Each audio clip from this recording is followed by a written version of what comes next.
Hi, everyone. Deborah Hamilton, Hamilton Law and Mediation, and the Why Do Pets Matter podcast. And of course, this, my wonderful community of the MAAP program. I know there are many of you that are going to listen to this for the first time because you learned about it at the Irish Setter Club American National, which we just had in Frederick, Maryland. I was the chairman. And let me tell you, it was the best of worlds and the worst of worlds. So first, let me check in with Connie and Susan and see how they were. I'm sorry I missed last week, but I was in the middle of the Veterans Ring with my girlfriend, Carolyn McAteer, watching the beautiful older dogs run around. So I just couldn't get away, and I'm sorry, but here we are today. So Connie, how's everything going out in California? Well, it is hot, hot, hot. Actually, it's not too bad in LA this week. We're getting somewhat of a break, except that it's very humid. There are all kinds of monsoonal clouds around that I'm looking out the window watching and debating whether or not I'm going to take my young boy to handling class after we wrap up here because it's very yucky and humid. I will tell you that up in Oregon, there's supposed to be a dog show this coming weekend in Canby, Oregon, where the temperature is forecast to be 106 on Saturday.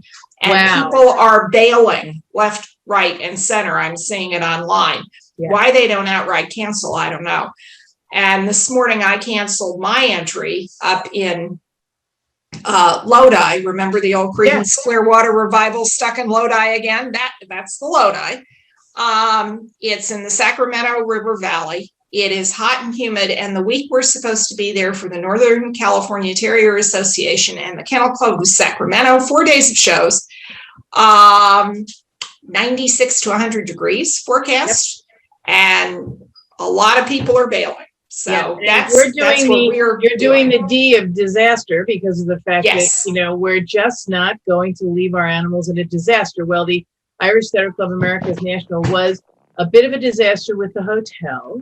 And I'll tell you more about that, but let me check in with Susan. How's everything going, Susan? You have to unmute yourself, Susan. Yeah, it's not going too badly. Maggie seems to have calmed down a little bit, and, we're getting along a bit better and not as much fighting, and so I can't complain. Good, wonderful. And Sally, how's Athena? Athena is perfect, as always. I'm sorry I'm late, but I got a cell phone call and someone ringing the doorbell. Help us, there's a dog running. Can you get it? So got the dog, and the dog is already at home. Oh, wonderful. Well, that's, absolutely. That's part of the MAAP plan. You have to really be sure to make sure the dogs get home. And Kieran, how's everything over in Tenerife? Everything good as usual. How are you, Debbie? Well, it's been such a wild week. As I said before, I'm sorry I missed last Wednesday, but I was stewarding the Irish Setter Club of America's National Veteran Sweepstakes that night. I was the chairman of the entire show. And believe me, I talked a lot about this community. And so I know a number of people might be listening to this recording later on because they had no idea about what all of you know every single day. I think we're up to 10 Ds now, right? Because we have death, which everybody thinks that if they plan for that, they're good. But then you have disaster and disability and delay and divorce and dementia and deployment and domestic violence, and the list goes on and on. There are so many things you need to really plan for. And that's what we talk about here on the MAAP Plan Community Call, so that everybody feels as if there's somebody who understands that they need assistance. Susan needs assistance in making her MAAP plan because Maggie's a little bit of a naughty girl. And so whoever is going to take Maggie needs to know that she needs a certain kind of hand to be taken care of the way she needs to be. And if she can stay with Susan's son, because she's very important to Susan's son, that's really important. And then, of course, there's, the delays. I have to tell you that at the dog show, so the best in breed dog, which was Rockland's Brouhaha, Porter, could not get home because American Airlines canceled his flight. He lives in California. And so they had to stay an extra day. So how do they make that plan? Now, if she had Porter at home and had been delayed because the flight was canceled, how would she have extended the care for her pets while she was gone? So that's why, even though people say, what do you mean delay?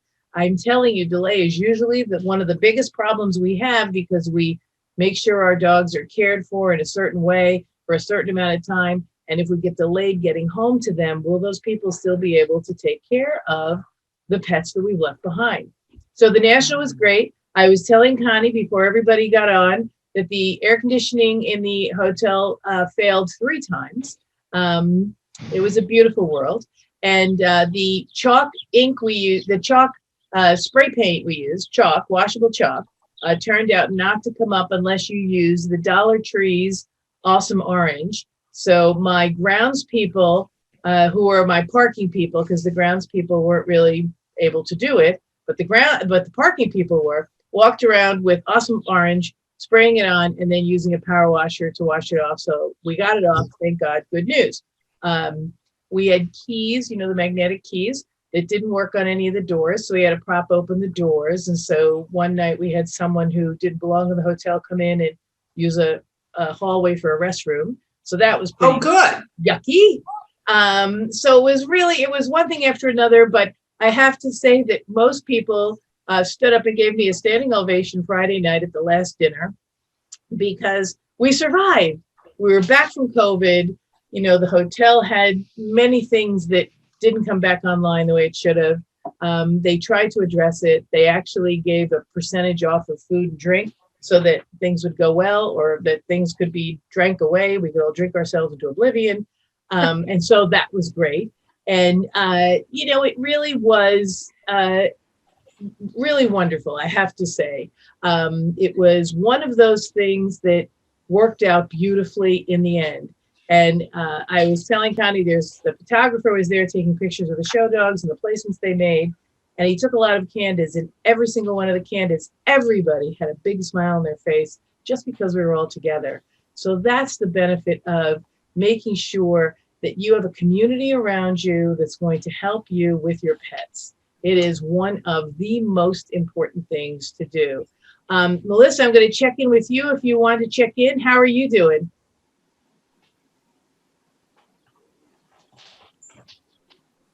I think she might not be able to check in, but Melissa Savage is here with us as well. So she's one of our crew members. So tonight, I just wanted to talk about how important it is to know that you need a plan for your pet. So one of the giveaways for the veterans bags, of course, were my crate tags. And they're fabulous crate tags that give all the information about the pets, and your microchip, your telephone number. And people were really, wow, these are really great. And I said, you should join us on Wednesday night, because Wednesday nights we talk about how to make that plan for your pet, how to make that plan for your frozen sperm if you have it. Now, some people might say, oh my God, what are you talking about?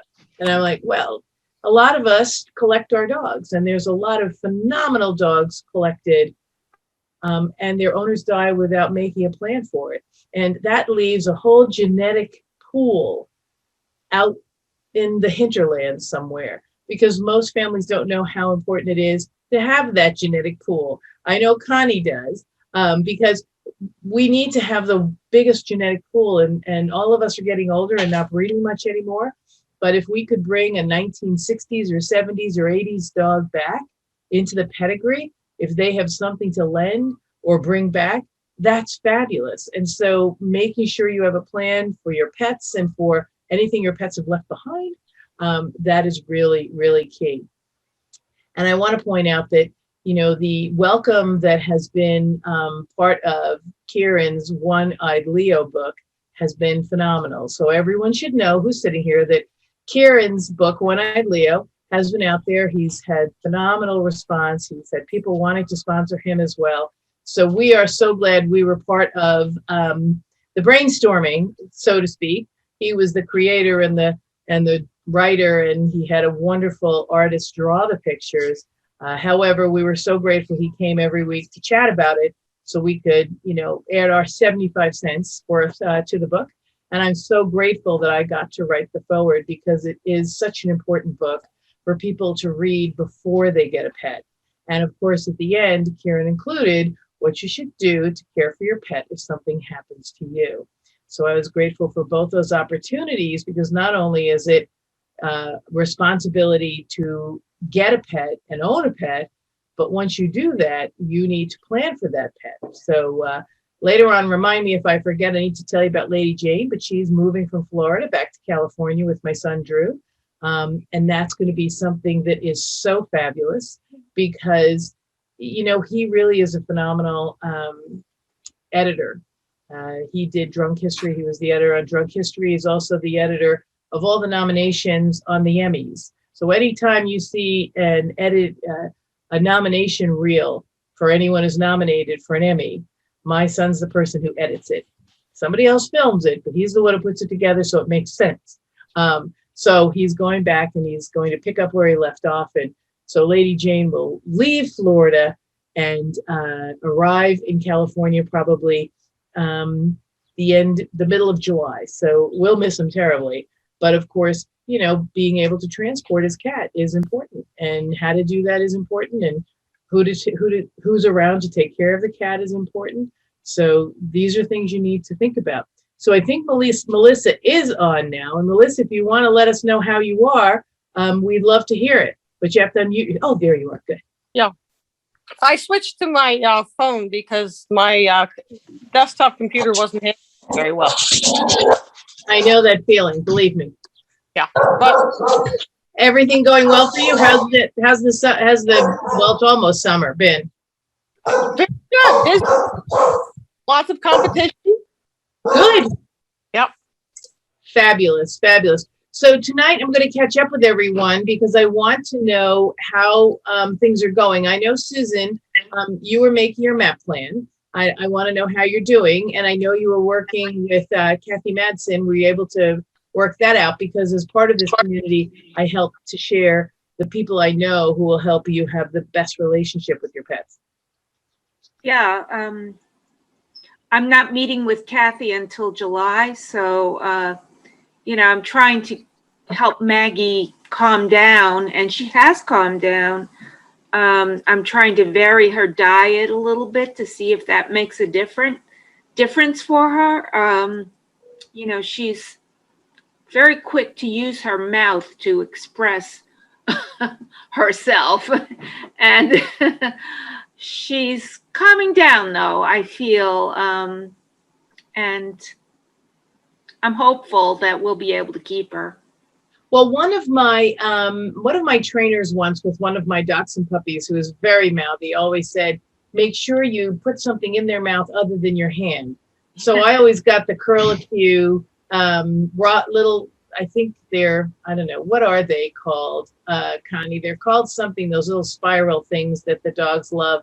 They're a body part of an animal, but I can't remember what they're called. Yeah, we have those actually, and they are wonderful. Yeah, Oh, the bully sticks. Yeah, the bully sticks. Bully sticks. However, you have to watch them because they can perforate the esophagus. Right, so you have to watch them. You have to be really careful. But when they're biting you, if you use it as something other than your arm, that works. I, of course, am a mean person, and when my dogs bit me, I would squirt lemon water in their mouth because I really wanted it to be an unpleasant experience to bite me. But I know there are much more kind and gentle ways to do that now. But if you're frustrated enough, I go to CVS and I buy one of those little atomizer bottles and I pour some lemon juice in, and every time my little puppies with the sharp razor teeth would bite me, I just squirt a little lemon juice in their mouth, and ooh, that was not fun. And they learned pretty quickly that biting was not a pleasant experience. That it hit them and it bothered them.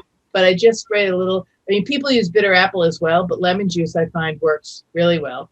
And so that's what I use. So I'm glad you're getting on your way. Have you made any of the connections you needed to make for people to care for her if in fact something occurred?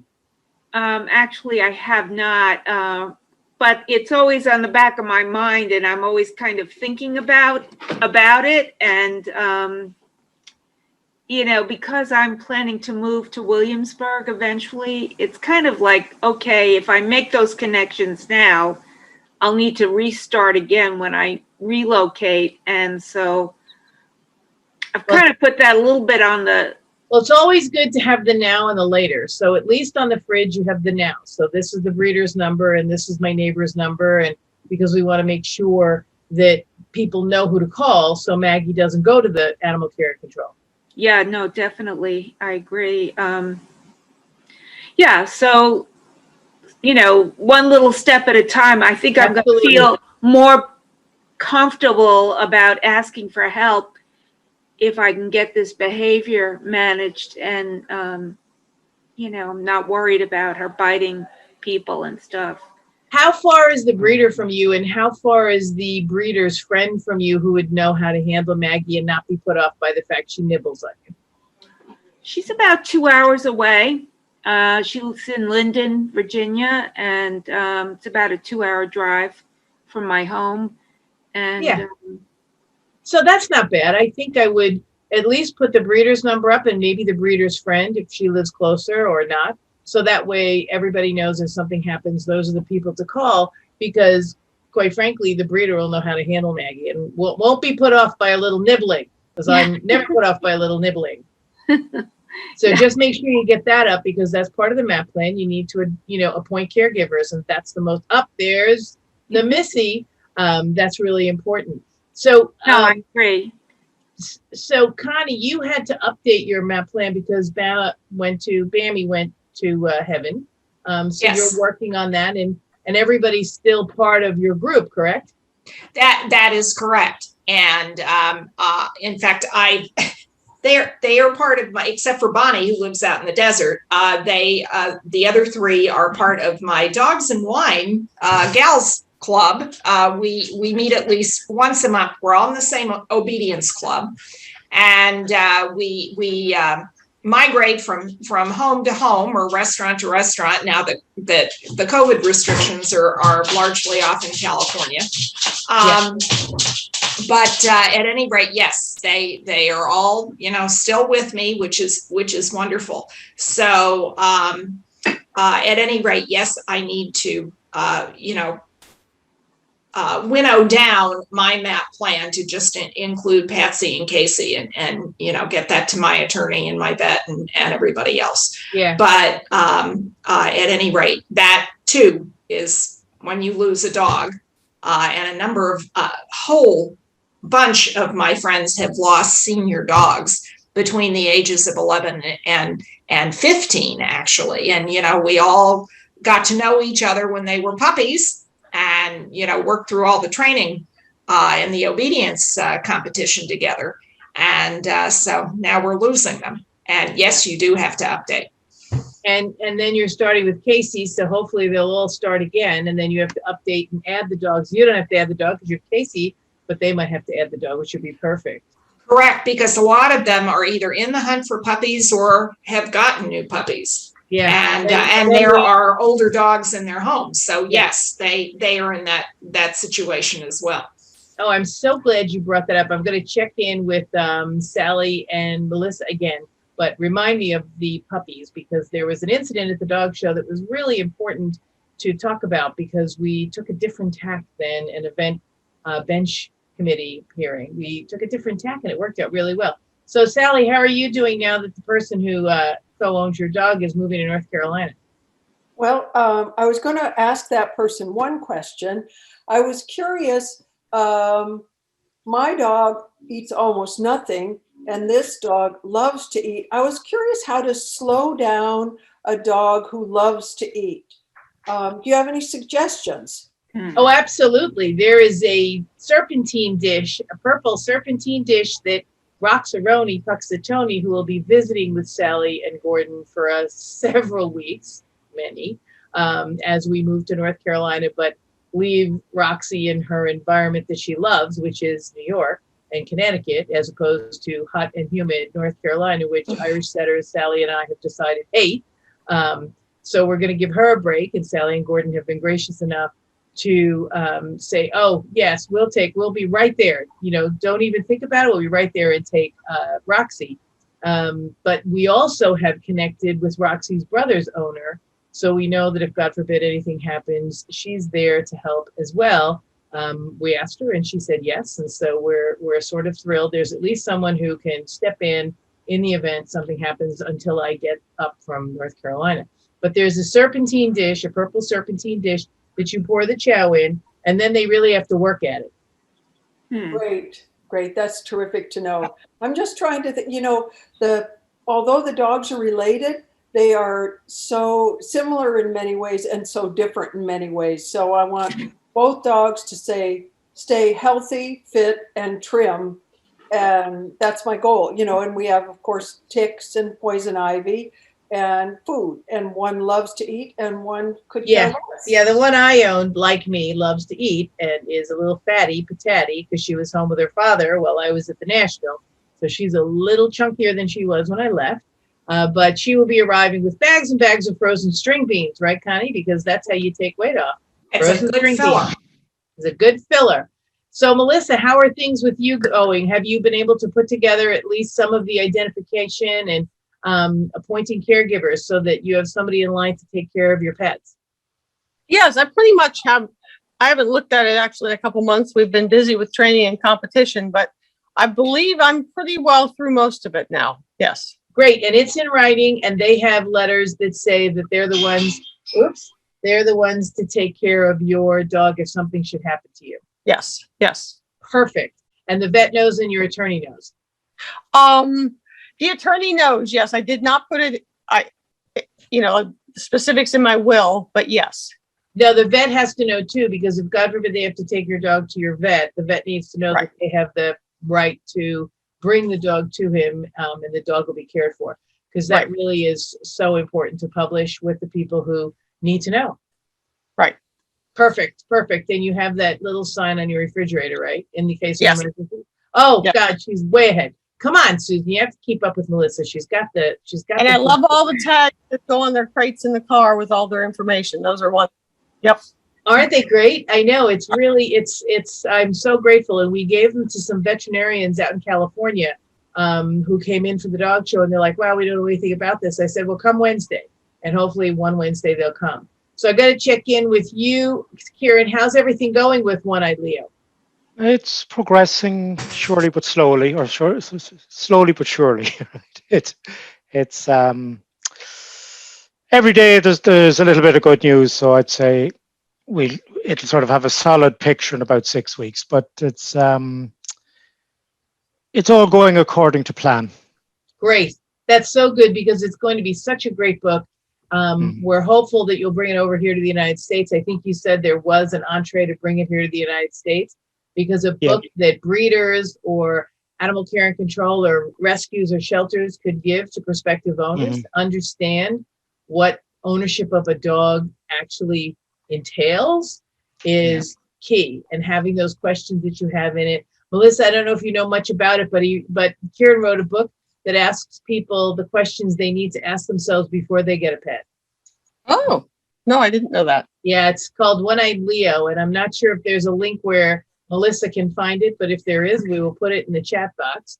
So I'll send it now, Melissa. I'll send that to you. Yeah, just put it in the chat box if you want, so that if it's out there somewhere where anyone can at least see the write-ups about it, that would be great, because it really is important for everybody to know that this is something they can give to their puppy owners, their prospective puppy owners, so that they know the expense of the veterinarian, they know the expense of the food, they know the expense of veterinary care. It just is really, really important and wonderful that Kieran took the time to write it. And it's really great, Melissa. It comes from the point of view that a child can understand, and as well as a point of view that the parents can understand.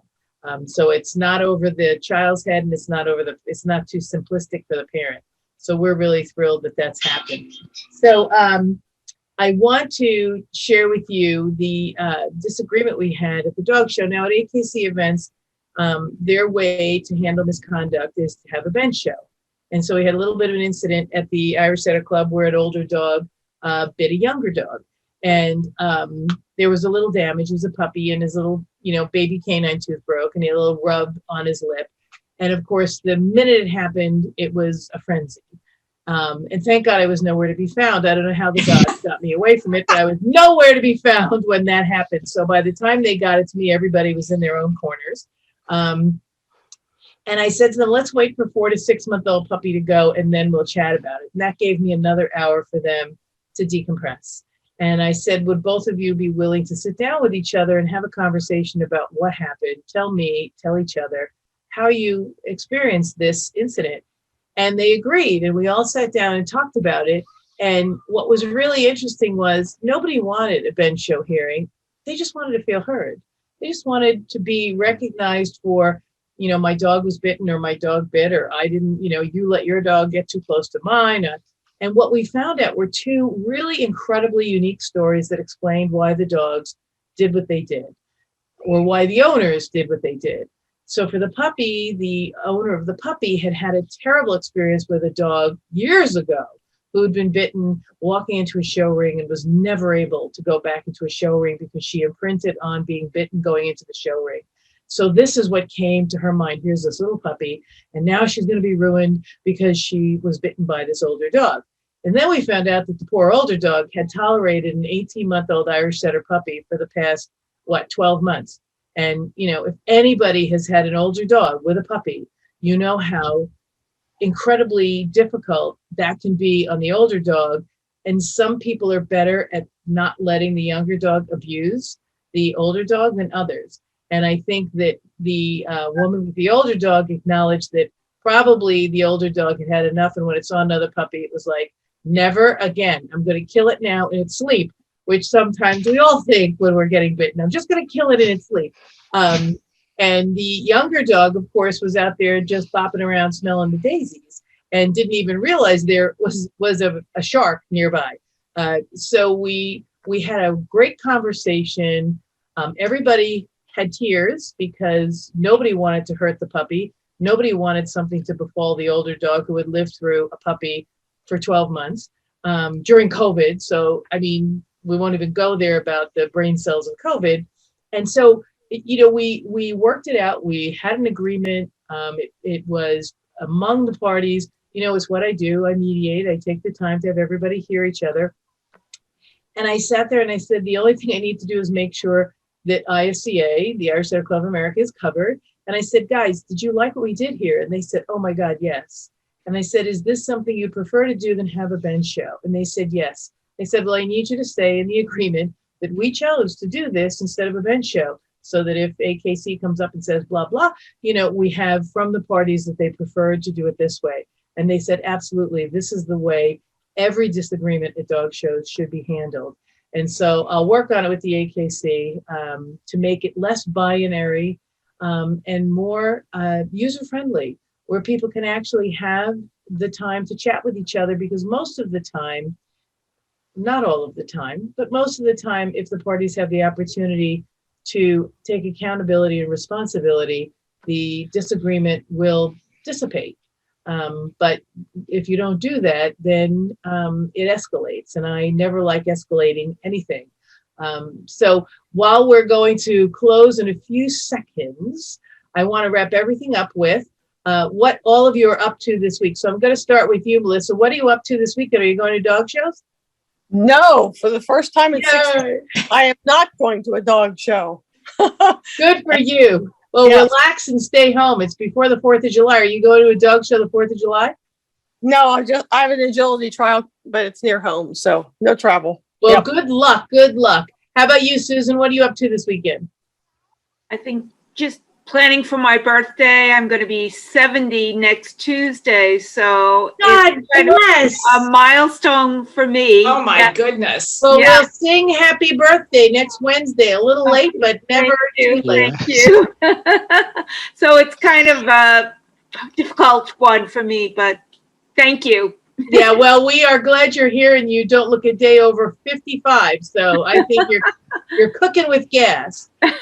Sally, what are you doing this week? I know you're having dinner out on Saturday night Definitely going to have dinner or out. Friday night. Definitely or gonna have Saturday night. dinner out and just enjoy Athena, go for walks, and this little respite of cool weather we've got right now. Oh my God, isn't it beautiful? It was like 70 degrees here, guys. Eat your hearts out. Oh. It's been beautiful. Yeah.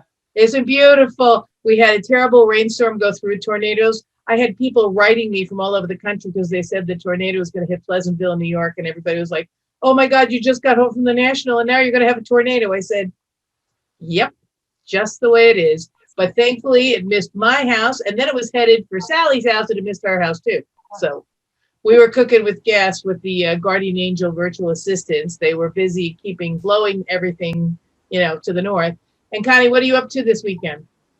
Well, unfortunately, I will be, pardon me, writing my treasurer's report for my National Breed Club because we go to press, with our 3 times a year journal for our members. My input is due along with all committee reports on July 1st. So I'm going to be with my hands on the keyboard.